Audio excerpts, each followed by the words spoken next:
I overheard my wife saying, "Once I frame him in court, I'll take the kids, the house and everything else." I drained the accounts, cancelled every payment, and left. What she did next shocked the whole town. A few nights ago, I stumbled upon a truth so devastating it felt like my entire life had been a lie. I was at work late, testing the new security system I'd installed at home, a cutting-edge piece of tech with crystal-clear video and audio capabilities.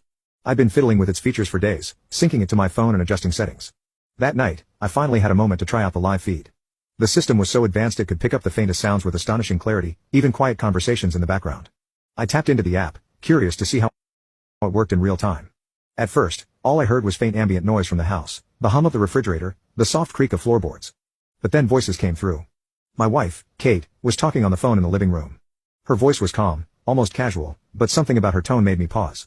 I turned up the volume, leaning closer to my phone. "She doesn't suspect a thing," Kate said, a hint of amusement in her voice. My stomach tightened. Was she talking about me?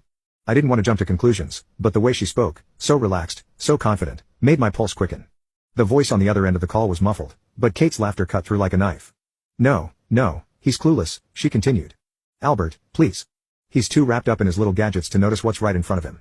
Her words hit me like a slap. I froze, my mind racing. Was this some kind of joke? I wanted to believe I'd misheard her, that there was some innocent explanation, but then her tone shifted. The laughter disappeared, replaced by something colder, more deliberate.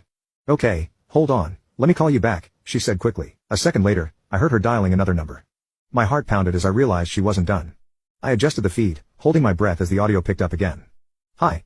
Thanks for calling me back," Kate said, her voice now sharp and professional. "Yes, I've made my decision. We'll move forward with the plan." "Plan? What plan?" My mind was spiraling, desperate to piece together what I was hearing. The silence on the other end of the call only made her next words more chilling.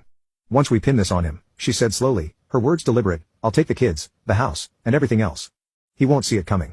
My hands clenched the phone so tightly it hurt. Her voice was so steady, so calculated, like she was discussing a business deal and not dismantling our entire life. My jaw tightened as she continued. "No, it won't be an issue," she said almost casually. "Jake's already lined everything up. All we need is for Albert to stay predictable, and trust me, he always is." Jake. That name shot through me like a dagger. Jake was her coworker, the one she'd always brushed off as a friend, the one I dismissed as harmless despite the nagging doubts in the back of my mind. Hearing his name now in this context made my blood run cold. Kate let out a short laugh like the conversation was amusing her. "He'll never see it coming," she repeated, her voice dripping with confidence. I sat there in my office paralyzed by what I had just heard. This wasn't just betrayal, this was a cold calculated plot to destroy me. Looking back now, the signs were everywhere, but I was too blind or too trusting to see them for what they were. It wasn't just one thing, it was a series of small unsettling moments that at the time I dismissed as normal hiccups in a long marriage. But now they felt like breadcrumbs of a calculated betrayal that started months ago.